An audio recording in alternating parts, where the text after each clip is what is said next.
What is up, guys? It is Ryder with Pulling Knives and Steel. I got a very special video for you here.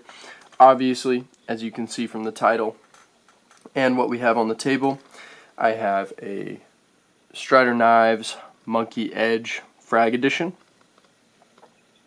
These are the limited edition that dropped in 3V.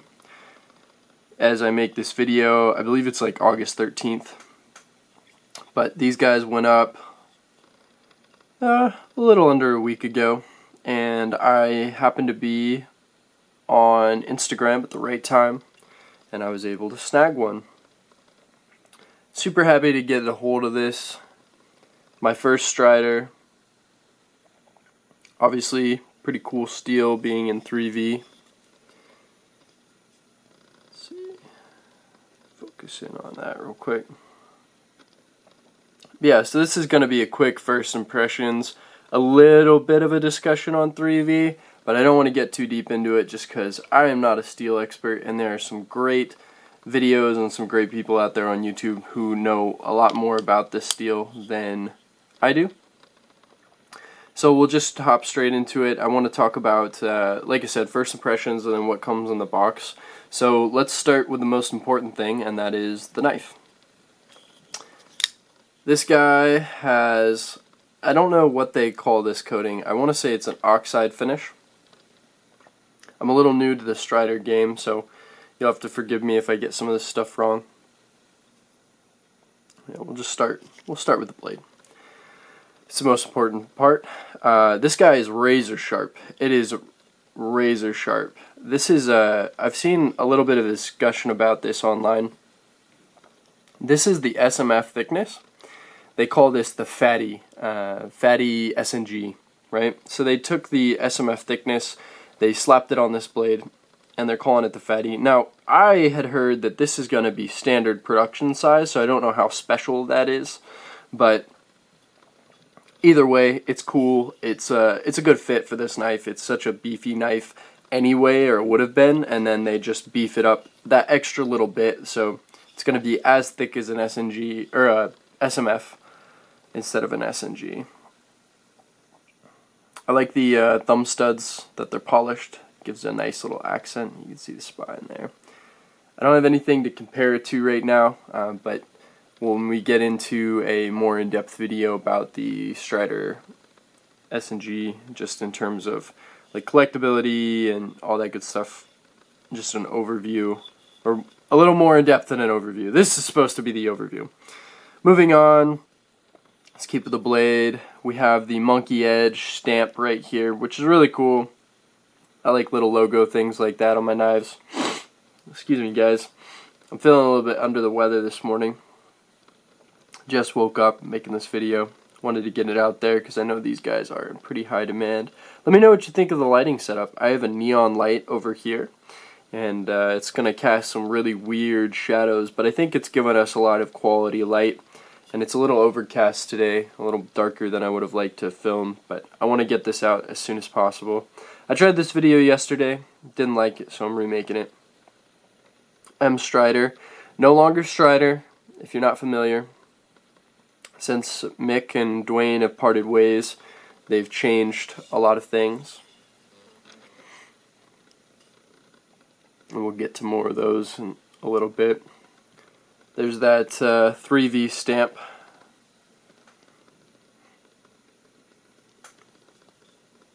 Which means this knife is hardcore. There's some great videos on YouTube about 3V if you're unfamiliar. This steel can take a beating if it's done right, and there's a lot of great content on 3V. But a lot of it's really old because Strider hasn't made a 3V knife in a long time apparently, so super stoked to have a collectible piece like this. This is kind of how I collect, guys. If you don't know, I'll have a collection video out soon, hopefully.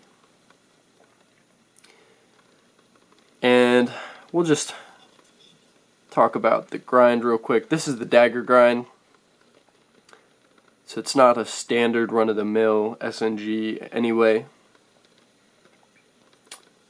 That oxide coating, and like I said, it is razor sharp. Coming down from that SMF stock to probably, it's up there with the sharpest knives that I've owned out of the box. And I've owned a lot of knives, but this one is doing really well so far. We'll move on to the handle. The handle is aluminum, which is one of the changes that Mick has made since taking full control over Strider knives. I guess they kind of liquidated and came back together, which is cool. I've always admired Dwayne's stuff, but Mick's has obviously been the crown jewel. If you know anything about Strider, that's the one people want. That's the one that always sells the fastest, and they can demand the most money. Dwayne's don't, they're not cheap, but they demand around, you know, you're right in the $1,000 range, whereas Mick's can go all the way up to thousands and thousands of dollars. It's insane. I've handled a lot of customs. This feels, you know, similar.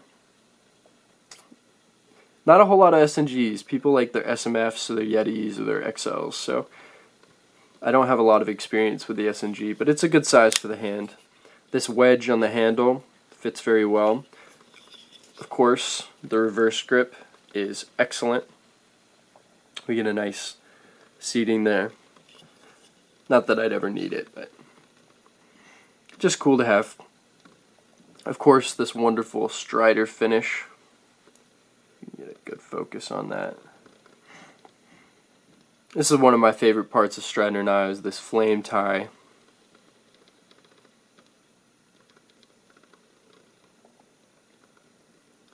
See, we got some lubricant coming off the bearings. Back. Like I said, I'd like an old school Strider with the Lego G10, just because it's a classic, and I think it would feel good. Not that this doesn't. Close her up here. Excuse me, guys. Let me know what you think of the audio and the lighting setup in the comments. Obviously it's kind of lopsided, making me take a lot of shots from this direction, but I kind of like the neon light. It gives you a interesting dynamic, but it might be folly, so let me know. Yeah, so they swapped over to the aluminum. This is, you know, gonna be wider to accept that fatty blade, the SMF thickness, which again, I thought that was standard, but I don't know for sure. Got the lock bar stabilizer. I think everything else is pretty standard other than this pattern here, which is the Monkey Edge exclusive. You can see those little lines in there. It's kind of hard to see those on everything else. I thought it was just going to be completely smooth on top of the squares, and I'm really glad that they went in and added that extra little bit of texture, because it gives the knife a little more depth than just the squares.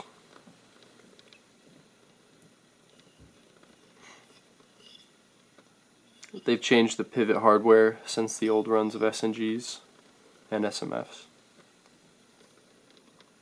I've noticed a lot of people point out this little divot in the front of the blade. It doesn't bother me too much. I knew it would sharpen out.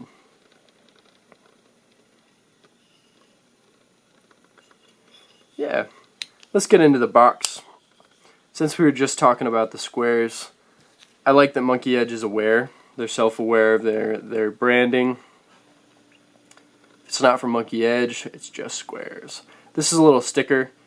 Not sure if I'm going to use this yet, just because, you know, I might end up flipping the knife, but I'd like to keep it. It's my first Strider. It's Monkey Edge.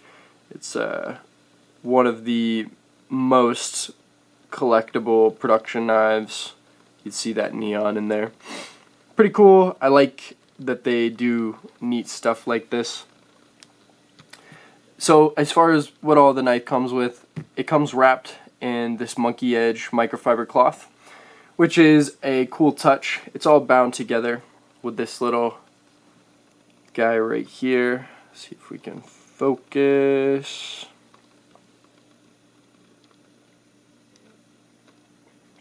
And it just says Monkey Edge, the best shit, razor sharp, lightning fast.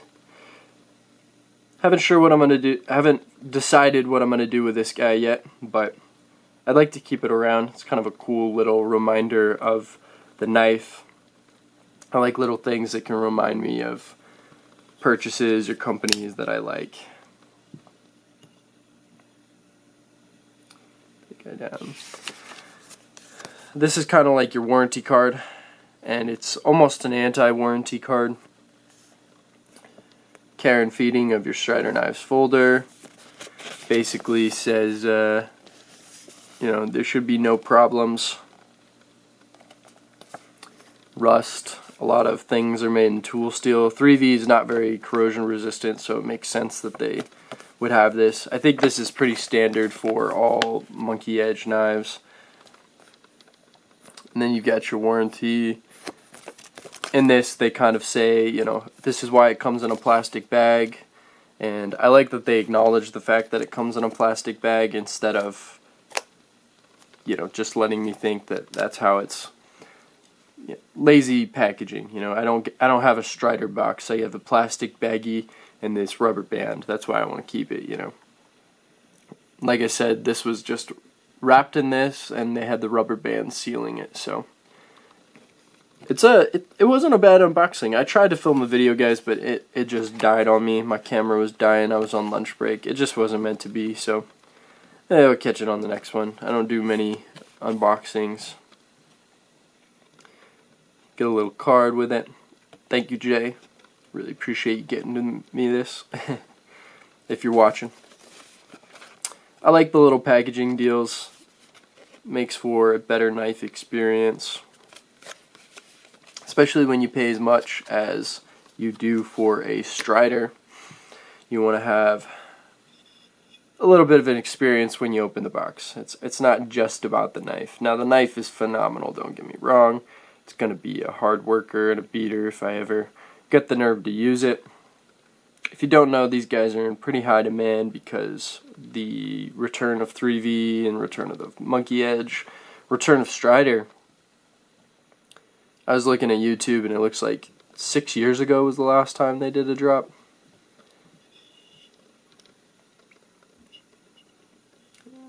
Maybe it was 3. There might have been like one of the fixed blades, like the DB, I think it's called. Get some close-ups of this.